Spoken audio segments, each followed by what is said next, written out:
दोस्तों, मैं हर बार आपको कुछ ऐसी कहानियां सुनाता हूं जो क्राइम से जुड़ी होती हैं, जो मर्डर से जुड़ी होती हैं, जो किडनैपिंग से जुड़ी होती हैं। लेकिन आज मैं हमेशा कहता हूं कि रिश्ते ऐसे होते हैं कि हर रिश्ते ने रिश्ते को दागदार किया है। लेकिन आज मैं जो कहानी और जो वारदात आपको सुनाऊंगा उसमें सच में एक रिश्ते की मिसाल कैसे खड़ी करते हैं। ये वारदात आज की मिसाल है और आप लोग खुद जानेंगे वीडियो के एंड में कि इसमें रिश्तों को किस मिसाल पर ले जाकर खड़ा किया है। तो नमस्कार दोस्तों, क्राइम चैनल पर आपका स्वागत है। आई होप आप सब लोग बहुत अच्छे होंगे। आज की वारदात शुरू करूं उससे पहले मैं यही कहना चाहूंगा कि अगर आप चैनल पर नए हैं तो चैनल को सब्सक्राइब जरूर करें और इसके साथ ही बेल आइकन जरूर प्रेस करें फर्दर नोटिफिकेशन के लिए। और इसके अलावा वारदात के बारे में आपकी कोई भी राय है तो आप वो भी कमेंट बॉक्स में जाके कमेंट करके मुझे बता सकते हैं। तो चलिए दोस्तों, अपनी वारदात शुरू करते हैं। ये वारदात है 2 दिसंबर 2017 की। एक लड़का पश्चिम बंगाल के 24 परगना क्षेत्र से आता है और उत्तर प्रदेश के मुजफ्फरनगर में एक सराफा की दुकान में काम करने लग जाता है। थोड़ा समय ही हुआ था काम करते करते कि उसको उस दुकान का जो मालिक है वो मेरठ के सराफा बाजार में एक दुकान पर किसी काम से भेजता है और वो लड़का मेरठ के लिए चला जाता है। और जब वो मेरठ में उस दुकान पर जा रहा होता है तो वो कबाड़ी बाजार से होकर गुजरता है। दोस्तों, मैं आपको बता दूं कि मेरठ का जो कबाड़ी बाजार है वो रेड लाइट एरिया के नाम से भी जाना जाता है। जब वह वहां से निकलता है तो वहां के फर्स्ट फ्लोर पर कितनी ही लड़कियां उम्मीद से कम कपड़े पहने हुए और अदाएं दिखाते हुए खड़ी हुई थी। वो उनको देखकर और उस चकाचौंध को देखकर हैरान रह जाता है, क्योंकि इससे पहले उसने ये सब कभी नहीं देखा था। वहां से निकल ही रहा होता है कि एक जगह वो खड़ा हो जाता है। वहां पर एक लड़की एक पर्ची फेंकती है। जब उस पर्ची को वो उठाता है तो उसमें लिखा हुआ था कि 8 बजे रात में आना।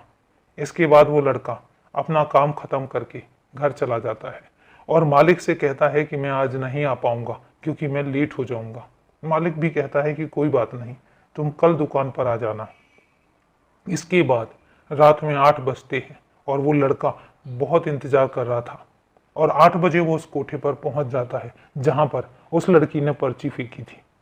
ऊपर जाता है और ऊपर जाने के बाद वो कहता है कि जो कोठे की मालकिन थी उसके आसपास जितनी भी लड़कियां थी वो सबको देखता है और कोठे की मालकिन से कहता है कि मुझे एक लड़की चाहिए। कोठे की मालकिन लाइन लगा देती है। वहां पर एक बारी बारी से एक एक लड़की आती है और वो सबको रिजेक्ट करता चला जाता है। फिर एक और लड़की आती है जिसने पर्ची फेंकी थी। जब वो सामने आती है तो लड़का उस लड़की को सिलेक्ट कर लेता है और कहता है मुझे इसी के साथ जाना है। और उसके बाद उस लड़की के साथ वो पेमेंट करके कमरे में चला जाता है। जैसे ही कमरे में जाता है तो वो लड़की जो है वो रोने लग जाती है और उसके रोने की आवाज़ उतनी थी कि ताकि बाहर तक आवाज़ ना जाने पाए। और इसके बाद वो उससे पूछता है कि तुम यहाँ कैसे। तो वो लड़की बताती, दरअसल उस लड़की का नाम शबीना होता है और ये एक काल्पनिक नाम है। और काल्पनिक नाम इसलिए रखा गया है ताकि आगे जाके समाज में उन लड़कियों को दुत्कारा ना जाए और उन पर लांछा ना लगाए जाए। तो जब वो पूछता है कि शबीना तुम यहाँ कैसे, तो शबीना बताती है कि भैया मैं बहुत मुसीबत की मारी हूँ। दरअसल मैं निकली तो कहीं और के लिए थी और मैं पहुंच यहाँ पर गई। मैं निकली थी स्कूल के लिए। मैं स्कूल जा रही थी, रास्ते में एक कार रुकती है और पता पूछने के बहाने जैसे ही मैं पास जाती हूँ तो वो लोग मुझे जबरदस्ती कार में बिठा लेते हैं और उसके बाद कुछ सूंघाते हैं और मैं बेहोश हो जाती हूँ। उसके बाद मुझे कुछ नहीं पता। जब मुझे होश आता है तो मैं यहाँ पर होती हूँ और उसके बाद मुझे जितना टॉर्चर किया जाता है आपको मैं बता भी नहीं सकती। मुझे इंजेक्शन लगाए जाते हैं, मुझे गोलियां दी जाती हैं, मुझे पिटाई की जाती है। लेकिन थक हार के मैंने क्या किया, मैंने मजबूरियों के आगे घुटने टेक दिए।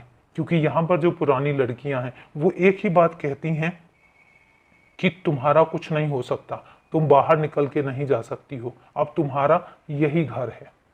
जब ये बात कहती है तो इतने में ही एक और लड़की की एंट्री होती है और एक और लड़की अंदर आती है, और जो अंदर के हाव भाव वो देखती है तो उसको कुछ शक होता है। दरअसल अंदर शबीना अपने कस्टमर के सामने पूरे कपड़ों में और तन ढके हुए बैठी थी। उसको समझ नहीं आया कि हो क्या रहा है। तब वो कहती है कि मुझे पूरी बात बताओ, तुम ऐसे क्यों बैठी हो, अन्यथा मैं जाके कोठे की मालकिन से पूरी बात बता दूंगी। तब सबीना कहती है कि तुम मालकिन को कुछ मत बताना, और वो पूरी बात उसको बता देती है। और वो कहती है कि ये जो सामने खड़ा है ये कोई और नहीं, मेरा भाई है, मेरा रिश्ते में भाई लगता है। और इसके बाद वो लड़की को पूरी बात बता देती है। अब वो जो लड़का है वो वहां से तो चला जाता है। जब वहां से निकलता है तो ठान के निकलता है कि अब अपनी बहन को यहाँ से बचा कर रहेगा। और उसके बाद वो सीधा उस दुकान पर जाता है जिस दुकान पर वो काम से आया था। दरअसल उस दुकान के मालिक के पास जो एक लड़का था उसके साथ उसकी दोस्ती हो जाती है। वहां जाता है और वहां पर सारी बात बताता है।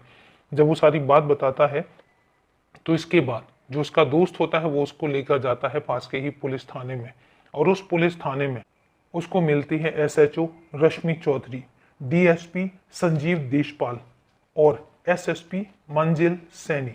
तीनों मिलते हैं। जब तीनों के सामने वो बात बताता है तो उसके बाद वो तीनों एंटी ह्यूमन ट्रैफिक यूनिट के पास इंफॉर्मेशन भेजते हैं, और वहां से एक पुलिस की टुकड़ी लेकर वो उस कोठे पर रेड डाल देते हैं। जब रेड डालते हैं तो उसकी बहन शबीना, उसको भी बचाया जाता है। और उसके साथ साथ पता नहीं कितनी ऐसी लड़कियां थी जिनको इस तरीके से किडनैप करके लाया गया था, उनको भी बचाया जाता है।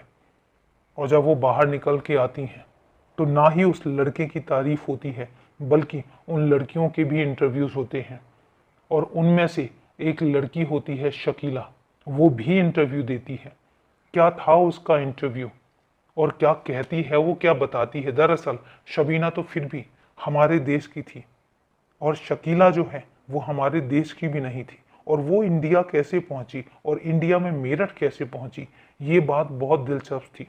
और इस बात की हम अगली वारदात की स्टोरी में जानेंगे कि शकीला मेरठ कैसे पहुंची। और दोस्तों, न्यूज़पेपर में उस लड़के की जितनी भी तारीफ की जाए उतनी तारीफ हुई। और इसके बाद सलाम है उन पुलिस वालों को जिन्होंने हालात की नजाकत को समझा और इसके बाद उस लड़के की मदद की। तो ये थी पूरी वारदात। सलाम करने वाली वारदात है, लोगों को सल्यूट करने वाली वारदात है, ऐसे लोगों को जिनमें आज भी इंसानियत जिंदा है।